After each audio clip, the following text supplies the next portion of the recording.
Aku Salona Diva dari kelas 11 D1 mau ngejelasin tentang pembelahan sel. Check it out! Menurut Halo Sehat, pembelahan sel adalah peristiwa ketika suatu sel membelah diri menjadi dua sel yang baru. Pembelahan ini dilakukan untuk memperbanyak diri atau juga disebut dengan reproduksi. Pembelahan sel dibagi menjadi 3 macam. Yang pertama ada amitosis, yang kedua ada meiosis, dan yang ketiga ada mitosis. Gimana sih prosesnya? Proses pembelahan secara langsung disebut juga dengan pembelahan amitosis atau pembelahan biner. Satu sel akan membelah menjadi dua sel sama besar dan memiliki materi genetik yang sama. Proses amitosis diawali dengan menempelnya kromosom pada dinding sel, kemudian ukuran sel akan membesar bersamaan dengan replikasi DNA. Setelah DNA baru terbentuk, sel akan mencapai ukuran maksimum dan akan membelah menjadi dua bagian yang memiliki ukuran dan materi genetik yang sama. Yang kedua ada pembelahan mitosis. Pembelahan sel mitosis adalah peristiwa pembelahan sel yang menghasilkan dua sel anak dengan jumlah kromosom yang sama seperti sel induknya. Pembelahan sel mitosis hanya terjadi pada sel eukariotik, sedangkan sel prokariotik tidak dapat melakukannya.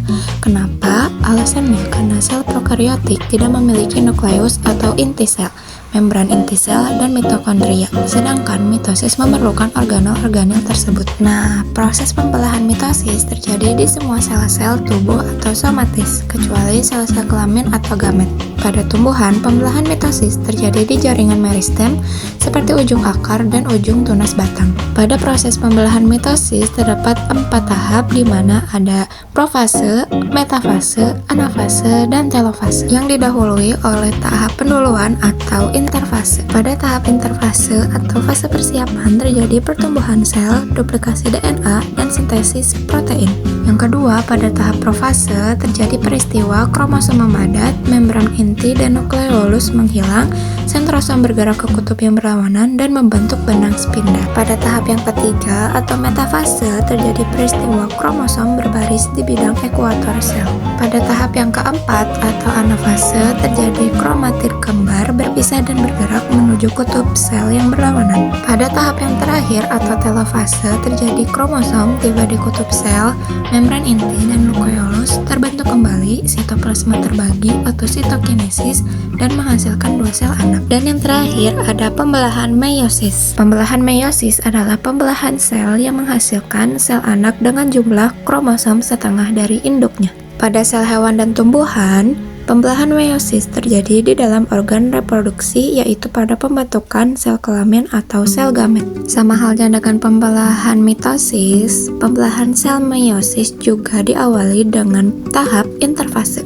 Pembelahan meiosis terjadi 2 kali, yaitu melalui meiosis 1 dan meiosis 2. Pembelahan sel meiosis 1 terdiri dari 4 tahap, yaitu yang pertama ada tahap profase 1, di mana kromosom memadat dan berpasangan dengan pasangannya atau kromosom homolog untuk membentuk sinapsis. Selain itu terjadi juga pindah silang atau crossing over, yaitu pertukaran materi genetik antara kromosom homolog yang menciptakan variasi genetik. Yang kedua ada tahap metafase 1, di mana pasangan kromosom homolog berjajar di bidang ekuator sel. Tahap anafase 1, di mana kromosom homolog ditarik ke kutub sel yang berlawanan. Yang keempat ada tahap telofase 1, di mana kromosom mencapai kutub dan sel membelah menjadi dua sel anak yang haploid. Nah, yang kedua atau meiosis 2 mirip dengan mitosis, di mana kromatid saudara dipisahkan. Ini terjadi pada kedua sel anak dari meiosis 1. Tahapan-tahapannya meliputi: yang pertama ada tahap profase 2, di mana kromosom di setiap sel anak memadat. Yang kedua ada tahap metafase 2, di mana kromosom berjajar di bidang ekuator sel. Yang ketiga ada tahap anafase 2, di mana kromatid saudara dipisahkan dan bergerak ke kutub yang berlawanan. Dan yang keempat ada tahap telofase 2, di mana kromatid mencapai kutub dan sel membelah, menghasilkan total 4 sel anak yang haploid.